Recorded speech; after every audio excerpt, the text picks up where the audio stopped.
Olá a todos, bem-vindos a mais um episódio do podcast do Farol, série de testemunhos. É um prazer ter-vos desse lado e também é um prazer para nós hoje ter aqui Tomás Pereira. Obrigado. Tomás, obrigado por teres aceitado o nosso convite. Obrigado. É um prazer ter-te cá. E Tomás, sabes a razão pela qual estás cá hoje, certo? Certíssimo. Tu afirmas que Jesus está vivo. Que idade tens, Tomás? 16. 16 anos, estás na flor da idade. A tua história não é longa, mas pode-nos contar um pouco quem é o Tomás? O Tomás é um estudante. Em que ano andas, Tomás? 11º. Okay. Estudo Economia.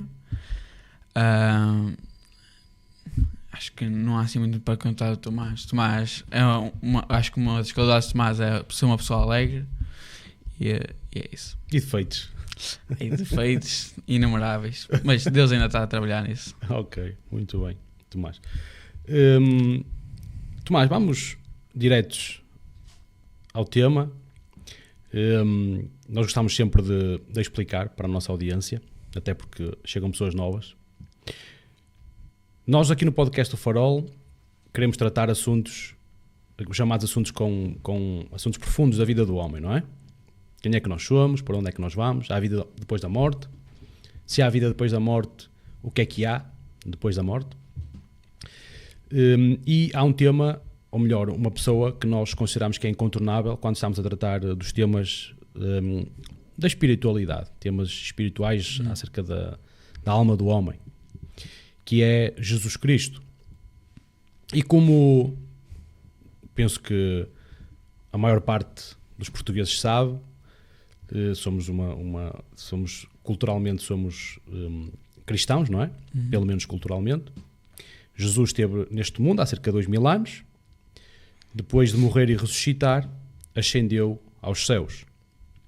E desde aí passaram cerca de 2000 anos e acontece que durante todo esse período, continuando nos dias de hoje, pessoas que não se conhecem umas às outras, de todo o mundo, idades diferentes, estratos sociais diferentes, afirmam que a certo momento das suas vidas conheceram Jesus, que a sua vida foi transformada, que iniciaram uma relação com Jesus e que, portanto, Jesus está vivo. E, tendo em conta a dimensão temporal e a agregação do número de pessoas que agrega este movimento, não faz sentido nós considerarmos isto uma cabala ou que fosse algo que tivesse combinado, não é? Algo controlado pelo homem, porque não dá, é impossível fazer uma obra destas, não é? É humanamente impossível uma obra destas, não é? Portanto, nós queremos saber o que é que está por trás da cortina. E tu, como fazes essa afirmação, de forma convicta, que Jesus está vivo, e tens esta curiosidade de ser um jovem, não é? Porque normalmente estes temas são temas que normalmente o homem começa a considerá-los mais tarde na sua vida, não é? E então nós queremos ouvir-te o que é que tens a dizer em relação a isto. Começa por onde quiseres, fala dos temas que quiseres, nós estamos aqui para te ouvir. Eu vou começar por falar que eu sempre soube quem era Jesus, mas nem sempre o conhecia. Foste criado no meio cristão? Exatamente, fui criado numa igreja evangélica, mas sempre soube quem era Jesus, mas nunca o conhecia realmente. Ouvias falar, mas não tinhas uma relação com ele. Ouvia falar, sabia as histórias da Bíblia, não é? Que me ensinavam na escola dominical, com os meus pais, nos acampamentos, mas nunca realmente tive essa proximidade, nem essa relação. Acampamentos que falas de acampamentos bíblicos. Bíblicos, exatamente. Em que o pessoal vai para acampamentos e fala-se da Bíblia. Um Exato. bocado a imagem, tipo, se calhar dos escuteiros na igreja católica. Exatamente. Okay. E eu sempre tive essa curiosidade. Será que Deus existe? desde muito pequenino, porque sempre me disseram: Deus existe, Deus faz isto, Deus faz aquilo, só que Deus ainda não tinha se revelado e eu não tinha o deixado entrar no meu coração. E, ou seja, ouvias falar, mas tu por ti próprio não tinhas uma relação com Deus, é isso? Exatamente. Isso aconteceu a partir de que momento e como é que aconteceu? Olha, eu dizia que tinha aceitado Jesus no meu coração já há desde os meus 10 anos. O que é aceitar Jesus no teu coração? É reconhecer os meus erros, reconhecer que eu sou pecador e saber que sem Ele não sou nada e preciso de um Salvador. Ok. E quando tu crês em Jesus, é isso que chamas receber Jesus como Salvador? Exatamente. É aceitar Jesus. Okay. Exato. E tu deste esse passo com que idade? E eu dizia que era com 10 anos que realmente tinha aceitado Jesus, só que não tinha virado nem a minha chave de comportamento, nem a minha forma de falar, nem a minha forma de viver, não é? E eu vivia com um medo, que era o medo de morrer, não é? Porque eu sempre ouvi falar: Jesus vai voltar, e eu dizia: se Jesus voltar agora, eu digo às pessoas que sou salvo, mas realmente eu não sou salvo. Ou seja, deixa-me fazer aqui um parênteses. Tu sempre ouviste falar da história de Jesus. Aos 10 anos, decides dar esse passo. Exato. Tu hoje consideras que esse passo foi consciente ou que não foi assim tão consciente quanto isso? Eu tinha chegado a um acampamento. Então nós sabemos que quando nós estamos em grupo e com pessoas que acreditam, não é? Nós temos mais essa força de grupo, não é? E eu acho que nesse momento eu estava a fazer um passo mais por pressão do que o que eu sentia naquele momento.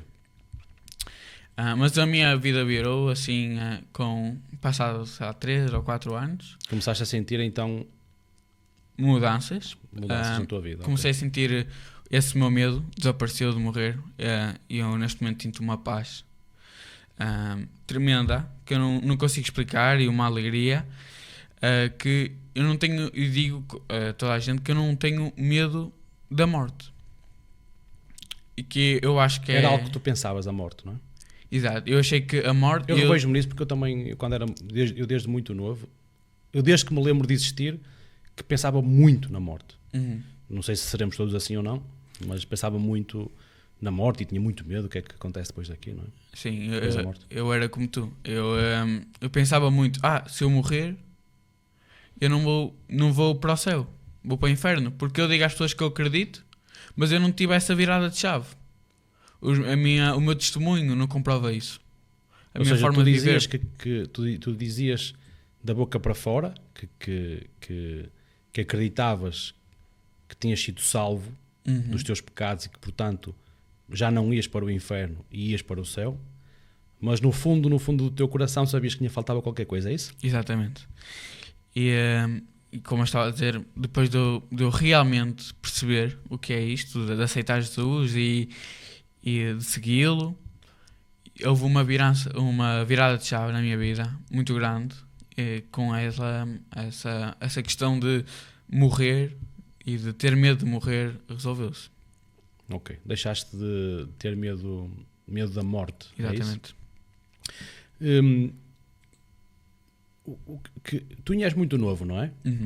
Mas que outras mudanças é que tu achas ou que vês que aconteceram em ti? Olha, se é que aconteceu alguma coisa, não é? Eu sinto que eu sinto muito mais compaixão pelos outros. Eu, se calhar, antes aconteceu alguma coisa a uma pessoa, não queria saber, ou porque não era minha amiga, porque não gostava da pessoa, mas houve também essa mudança na minha vida, não é? Porque eu aprendi a amar as pessoas, não é? Acima de todas as coisas, é um dos mandamentos que Jesus nos deixou, não é? Eu sinto muito mais alegre. Sou uma pessoa muito alegre, como eu disse no início.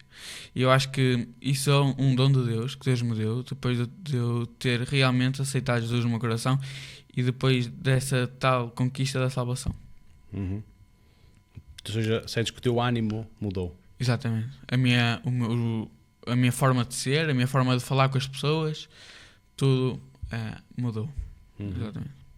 E como é que é?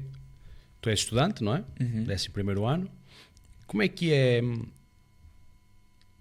seguir a Jesus e viver da forma que tu dizes que vives hoje no meio da juventude, dos adolescentes? Tu tiveste sentiste algum choque entre a tua forma de ser e a forma de ser, por exemplo, dos teus amigos? Conta-nos um pouco dessa experiência. Nós sabemos, e ainda por cima hoje em dia, que o nosso, vamos chamar o lifestyle, não é compatível com o deste mundo, não é? E eu acho que se nota muito a diferença entre os meus colegas e os meus amigos, o que eles fazem, para o que eles vivem, para o que eu faço e para quem eu sirvo.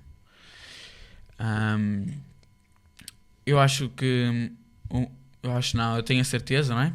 Que o mundo está a ir de mal a pior e que nós podemos ser essa luz, não é? Os jovens nas escolas podem ser essa luz. E eu acho que um jovem realmente crente é sempre uma luz. Pode ser na área de conselhos, de ajudar as pessoas, na área do amor, da compaixão. Eu acho que isso é uma luz para o mundo. E as pessoas conseguem ver que nós somos diferentes, não é? As pessoas percebem que tu tens um comportamento diferente. Exatamente. Okay. Esse ponto que tu falaste é interessante, que é um jovem faz determinadas coisas que lhe apetecem fazer, não é? E há determinadas coisas que a ti até te poderia apetecer fazer, mas tu não fazes. E não fazes porque sabes que Deus não se agrada com aquilo, não é? E isso é que de facto define a quem é que nós servimos, não é? Porque tu já não fazes aquilo que te apetece numa era em que a regra é se te apetece faz. O corpo é meu, minhas regras. O meu corpo é as minhas regras. Se te dá prazer faz. Se determinada coisa mexe com a tua felicidade, deixa, abandona, larga, não é? E tu tens esse modelo em que dás passos numa determinada direção ou não dás passos numa outra determinada direção de acordo com aquilo que tu sabes que vai agradar a Deus ou não. Exato. Eu procuro sempre basear as minhas escolhas e o que eu faço e para onde eu quero que a minha vida vá perante o que diz a palavra, não é? Se a palavra diz não faças isto e eu faço, a minha própria consciência mata-me, porque neste momento eu sou salvo. Então se eu peco, a minha própria consciência acusa-te, não é? Acusa-me, exatamente. Então eu tento seguir sempre a Bíblia como o meu principal guia, não é? Depois os meus pais. Tu és aquilo que normalmente se chama evangélico ou protestante, não é? Exatamente. E no caso, o único meio ou livro de fé e prática é exclusivamente a Bíblia, não é? Okay. Então eu tenho a Bíblia bem definida como o meu principal guia. Exatamente. E eu sei que é para ali que eu tenho que caminhar e sei o que é que eu tenho de fazer. E sei que o que as pessoas fazem neste mundo e principalmente no ramo da escola, porque é difícil também, não é? Neste momento lidar com, sei lá, uma turma de 30 alunos e se calhar seres o único que leva esse estilo de vida, não é? É difícil, há muitas tentações, mas eu sei qual é o meu objetivo, para onde eu vou e o que eu tenho de fazer. Muito bem. Tu sentes que na escola, ou seja, a escola é um meio de transmitir conhecimento, não é? Mas também é um meio de transmitir ideias. O que é que tu pensas em relação às ideias que são hoje passadas nas escolas e em relação ao teu estilo de vida? Há um confronto? A escola são temas que não são tratados? Ou sentes que há ali um confronto de ideias e que há ali um choque? Eu costumo dizer que a ciência e a Bíblia são coisas que o mundo quer separar, mas estão inseparáveis, não é? Porque todas as coisas proclamam a glória do Senhor. Então, mesmo as pessoas e até as nossas próprias aulas de ciências e físico-química e essas coisas nos dizem não, foi um Big Bang, não, foi a teoria da evolução. Há um choque de realidades aí, não é? E então, para um crente neste meio, pode ser muito difícil. Porque... Mas as escolas, em relação à teoria da Big Bang e da evolução, que chocam com aquilo que a Bíblia nos apresenta, não é? E eles apenas apresentam isso como uma teoria, certo? Uma teoria. Mas, muitas vezes... A forma como passa, as pessoas levam aquilo como uma verdade absoluta. Exatamente. Não é? Como é apresentada a teoria, os professores e as pessoas mais velhas dizem isto é verdade, o que tu querias é mentira. Basicamente é o que eles querem passar. Eles não assumem isso como uma teoria, mas sim como uma verdade absoluta. Exatamente. E no caso choca com a tua fé. Com a minha realidade e com mas a minha fé. Mas é algo que temos que saber lidar, não é? Exatamente. E por isso é que também dizes que tu podes ser uma luz no sítio onde estás, não é? Para transmitir, neste caso, a verdade. A verdade. Não é? Tomás, eu não lido certamente com tantos adolescentes e jovens como tu.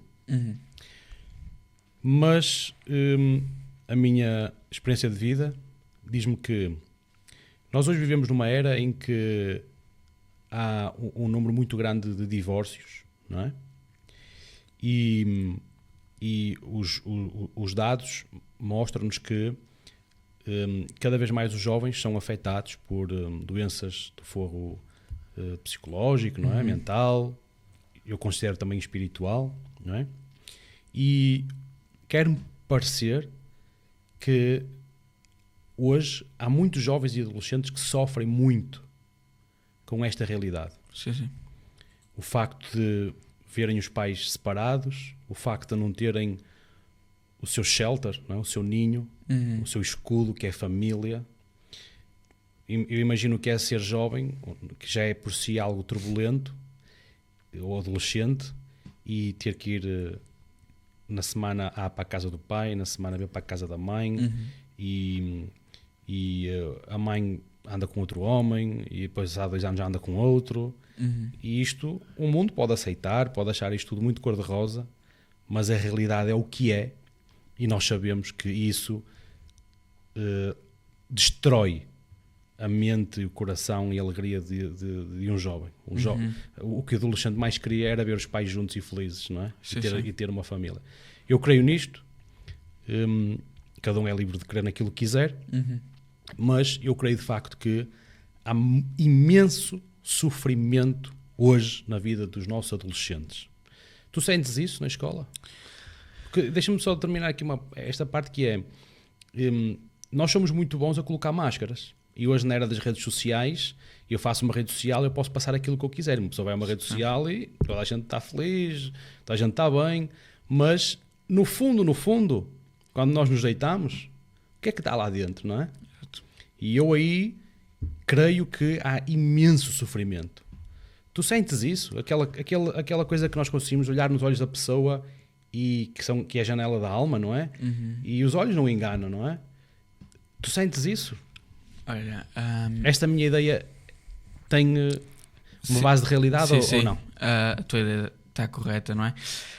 Eu tenho tido colegas e amigos a tomar antidepressivos para dosagens adultas. Cada vez mais. cada vez mais. É impressionante, é assustador a quantidade de pessoas que sofrem com ataques de ansiedade, depressão, naquele meio, não é? E também essa questão do divórcio também interfere muito na vida dessas pessoas, não é? Posso dizer que se calhar 80% dos meus amigos, os pais, são divorciados. Que é uma coisa que ao nosso ver, não é? Cristão e religioso, se me disseres que 80% das pessoas da tua igreja são divorciadas, é uma coisa... Da tua igreja, não, da tua escola. Sim, exato, da minha escola são divorciadas, é uma coisa mesmo assustadora. Isso é algo que eu confesso que nós não estamos aqui para falar de mim, não é? Estamos aqui para falar de ti, mas é algo que confesso que mexe imenso comigo e que me dá até uma certa revolta. Porque é um flagelo o que está a acontecer. A vida dos adolescentes estão a ser destruídas e depois tenta-se resolver esse sofrimento com droga. Drogas que inibem os nossos sentimentos, os nossos pensamentos, e é este o modelo de sociedade que nós queremos, não é? Eu inicio uma família, a seguir destruo aquela família, lá está, porque me apetece, não é? Porque eu já não quero, porque eu já não gosto, porque já não me faz feliz, e arrebento com aquilo tudo, e os filhos que se desenrasquem, não é? E depois andam a ansiolíticos, e isso realmente é algo que me choca bastante, e que eu desejo muito que falando aqui do nosso país, não é? Que nós tanto gostamos e amamos, e o nosso povo, que as pessoas pudessem acordar para essa realidade. A sociedade portuguesa está completamente adormecida para isto e não quer encarar a realidade de frente, que estão a matar os adolescentes. Sim. Estão literalmente a matar os adolescentes. E depois estas questões todas de os adolescentes já nem sequer saberem, olhando para o seu corpo, aquilo que são um homem, são uma mulher, são um cão, são um gato, não é? Isto é um sinal de uma doença profundíssima, não é? Gostem de ouvir ou não gostem, considerem aquilo que considerarem, não é? A realidade é o que é. E nós temos que enfrentar a realidade, porque nós não queremos ver pessoas a sofrer como têm sofrido. Isso pelo menos mexe comigo, não é? E eu realmente queria... Eu nem sequer estava a pensar nisso que tu disseste, que é a quantidade... Eu já sabia desses números, não é? A quantidade de pessoas de jovens que vivem a tomar antidepressivos, e crianças até, não é? Sim. Por acaso, na escola lá dos meus filhos, já mais que uma vez, professores me disseram que está a acontecer algo de muito grave, porque as crianças estão doentes, não é? Sim. E os professores estão aflitos com aquilo que estão a assistir. E como tu disseste, tu podes ser uma luz, não é? Sim. E os jovens e os adolescentes são muito importantes nesta área e podem ser uma luz para tentar começar... Porque para cada ação há uma reação, não é? Exato. E para começar a despertar os adolescentes para a verdade. Sim. Não é? Era o que eu te estava a dizer. Há muitos problemas de identidade. Muitos problemas de identidade, de depressão, ansiedades. E eu acho não, tenho certeza, não é? Que o que falta na sociedade é Deus, não é? Porque eu não acredito que um crente chegue ao ponto de, por exemplo, tirar a própria vida. Suicídio. Exato, não tiro, na minha cabeça não faz competência, não é? Porque tu estás tão afastado de Deus ao ponto de tirares, não é? A tua vida. É algo contra a natura, completamente. É algo contra, não é? Todos os nossos ensinamentos cristãos. Eu costumo dizer que o suicídio é uma das provas de que nós de facto temos uma alma em nós. Exato. Porque não há 1 milímetro da nossa carne, da nossa natureza, que queira tirar a vida, não é? Nenhum animal tira a vida a si próprio, não é? Aliás, os animais fazem tudo pela sobrevivência, não é? Exato. E nós temos a nossa parte animal em nós, o nosso corpo, não é?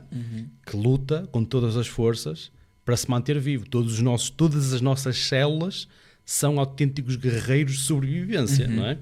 E por que razão é que eu contrario todo o meu corpo, todas as minhas células, todos os meus pensamentos e chego ao ponto de tirar a minha vida. É porque de facto há algo dentro de mim que está mal, que está doente, não é? Isso também prova o quanto a nossa sociedade está corrompida e minada, não é? É prova desses adolescentes, não é? Eu tive colegas minhas que no quinto ano, ou seja, com 10 anos, estavam a tomar esses antidepressivos em dosagem adulta. Que é uma coisa... É um flagelo. Exato. E nós estamos aqui a dizer isto e há algo que eu quero que fique bem claro. Quando nós falamos nestas questões, e mesmo nas questões de chamadas de género, não é? Que nós sabemos que corremos o risco de sermos cancelados na internet por falarmos disso e tudo mais. Mas nós queremos de facto, e este trabalho é feito com o objetivo de dar um contributo para a vida das pessoas, não é? Porque, como tu disseste, tu passaste a ver as pessoas de outra forma, passaste a amar as pessoas, não é? E nós partilhamos desse teu sentimento. E não estamos aqui para condenar ninguém, nem para tirar pedras. Exatamente.